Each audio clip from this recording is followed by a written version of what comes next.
J'aime la nuit avec passion. Je l'aime comme on aime son pays ou sa maîtresse, d'un amour instinctif, profond, invincible. Je l'aime avec tous mes sens, avec mes yeux qui la voient, avec mon odorat qui la respire, avec mes oreilles qui en écoutent le silence, avec toute ma chair que les ténèbres caressent. Les alouettes chantent dans le soleil, dans l'air bleu, dans l'air chaud, dans l'air léger des matinées claires. Le hibou fuit dans la nuit, tache noire qui passe à travers l'espace noir, et, réjoui, grisé par la noire immensité, il pousse son cri vibrant et sinistre. Le jour me fatigue et m'ennuie. Il est brutal et bruyant.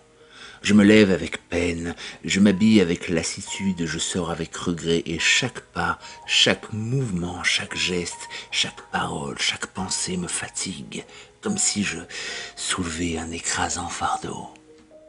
Mais quand le soleil baisse, une joie confuse, une joie de tout mon corps m'envahit. Je m'éveille, je m'anime. À mesure que l'ombre grandit, je me sens tout autre, plus jeune, plus fort, plus alerte, plus heureux. Je la regarde s'épaissir, la grande ombre douce tombée du ciel. Elle noie la ville comme une onde insaisissable et impénétrable. Elle cache, efface, détruit les couleurs, les formes, étreint les maisons, les êtres, les monuments de son imperceptible toucher. Alors, j'ai envie de crier de plaisir comme les chouettes, de courir sur les toits comme les chats, et un impétueux, un invincible désir d'aimer s'allume dans mes veines. Je vais, je marche, tantôt dans les faubourgs assombris, tantôt dans les bois voisins de Paris où j'entends rôder mes sœurs, les bêtes et mes frères, les braconniers. Ce qu'on aime avec violence finit toujours par vous tuer, mais comment expliquer ce qui m'arrive? Comment même faire comprendre que je puisse le raconter? Je ne sais pas, je ne sais plus. Je sais seulement que cela est. Voilà. Donc hier, était-ce hier? Oui, sans doute, à moins que ce ne soit auparavant, notre jour, notre mois, notre année. Je ne sais pas. Ce doit être hier pourtant, puisque le jour ne s'est plus levé, puisque le soleil n'est pas réapparu. Mais depuis quand la nuit dure-t-elle? Depuis quand? Qui le dira? Qui le saura jamais? Donc hier, je sortis comme je fais tous les soirs après mon dîner. Il faisait très beau, très doux, très chaud. En descendant vers les boulevards, je regardais au-dessus de ma tête le fleuve noir et plein d'étoiles découpées dans le ciel par les toits de la rue qui tournaient et faisaient onduler comme une vraie rivière ce ruisseau roulant des astres. Tout était clair dans l'air léger, depuis les planètes jusqu'au bec de gaz. Tant de feux brillaient là-haut et dans la ville que les ténèbres en semblaient lumineuses. Les nuits luisantes sont plus joyeuses que les grands jours de soleil. Sur le boulevard, les cafés flamboyaient. On riait, on passait, on buvait. J'entrai au théâtre quelques instants. Dans quel théâtre? Je ne sais plus. Il y faisait si clair que cela m'attrista et je ressortis le cœur un peu assombri par ce choc de lumière brutale sur les ors du balcon, par le scintillement factice du lustre énorme de cristal, par la barrière de feu de la rampe, par la mélancolie de cette clarté fausse et crue. Je gagnais les Champs-Élysées où les cafés-concerts semblaient des foyers d'incendie dans les feuillages. Les marronniers frottés de lumière jaune avaient l'air peint, un air d'arbres phosphorescents, et les globes électriques, pareils à des lunes éclatantes et pâles, à des œufs de lune tombés du ciel, à des perles monstrueuses, vivantes, faisaient pâlir sous leur clarté nacrée, mystérieuse et royale, les filets de gaz, de vilains gaz sales et les guirlandes de verres de couleur. Je m'arrêtai sous l'Arc de Triomphe pour regarder l'avenue, la longue et admirable avenue étoilée, allant vers Paris, entre deux lignes de feu et les astres. Les astres là-haut, les astres inconnus jetés au hasard dans l'immensité où ils dessinent ces figures bizarres qui font tant rêver, qui font tant songer. J'entrai dans le bois de Boulogne et j'y restai longtemps. Longtemps.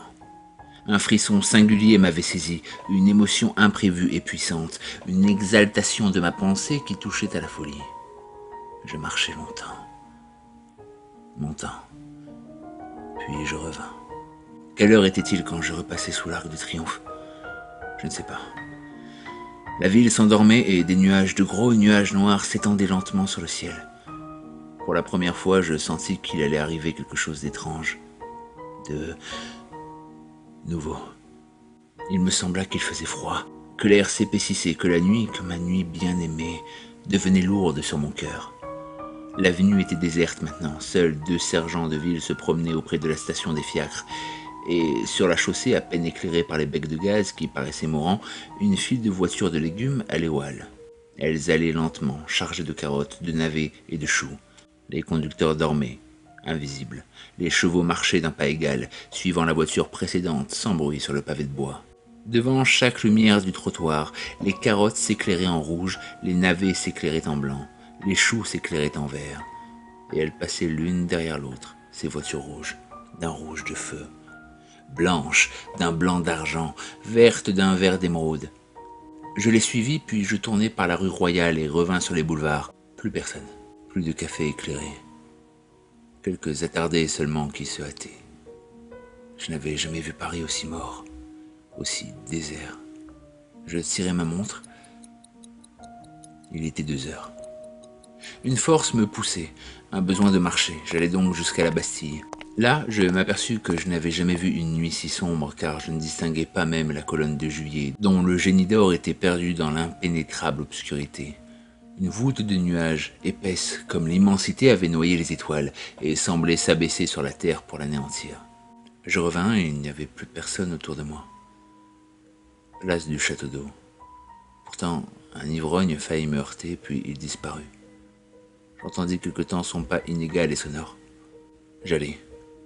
À la hauteur du faubourg Montmartre, un fiacre passa, descendant vers la Seine. Je l'appelai. Le cocher ne répondit pas. Une femme rôdait près de la rue de Rouault. « Monsieur, écoutez donc !» Je hâtai le pas pour éviter sa main tendue, puis plus rien. Devant le vaudeville, un chiffonnier fouillait le ruisseau. Sa petite lanterne flottait au ras du sol. Je lui demandai « Quelle heure est-il, mon brave ?» Il grogna « Est-ce que je sais? J'ai pas de montre !»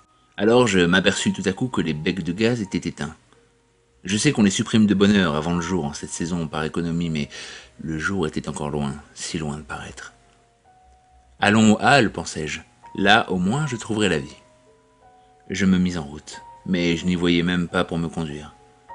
J'avançais lentement comme on fait dans un bois, reconnaissant les rues en les comptant. Devant le Crédit Lyonnais, un chien grogna.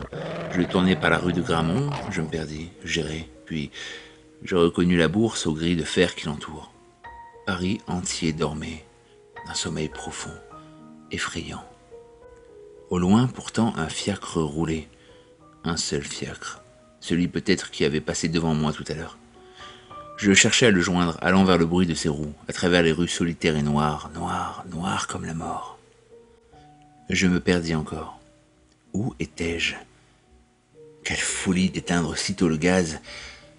Pas un passant, pas un attardé, pas un rôdeur, pas un miaulement de chat amoureux, rien.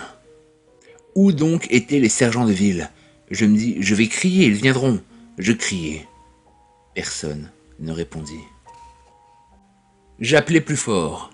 Ma voix s'envola sans écho, faible, étouffée, écrasée par la nuit, par cette nuit impénétrable. Je hurlai. Au secours! Au secours! Au secours! Mon appel désespéré resta sans réponse. Quelle heure était-il donc? Je tirai ma montre, mais je n'avais point d'allumette. J'écoutais le tic-tac léger de la petite mécanique avec une joie inconnue et bizarre. Elle semblait vivre. J'étais moins seul. Quel mystère! Je me remis en marche comme un aveugle en tâtant les murs de ma canne, et je levai à tout moment les yeux vers le ciel, espérant que le jour allait enfin paraître. Mais l'espace était noir, tout noir, plus profondément noir que la ville. Quelle heure pouvait-il être? Je marchais, me semblait-il, depuis un temps infini, car mes jambes fléchissaient sous moi, ma poitrine haletait, et je souffrais de la faim horriblement. Je me décidai à sonner à la première porte cochère. Je tirai le bouton de cuivre, et le timbre tinta dans la maison sonore. Il tinta étrangement, comme si ce bruit vibrant eût été seul dans cette maison. J'entendis, on ne répondit pas. On n'ouvrit point la porte. Je sonnai de nouveau, j'attendis encore. Rien. J'eus peur.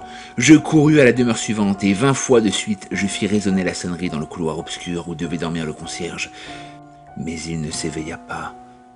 Et j'allai plus loin, tirant de toutes mes forces les anneaux ou les boutons, heurtant de mes pieds, de ma canne et de mes mains les portes obstinément closes.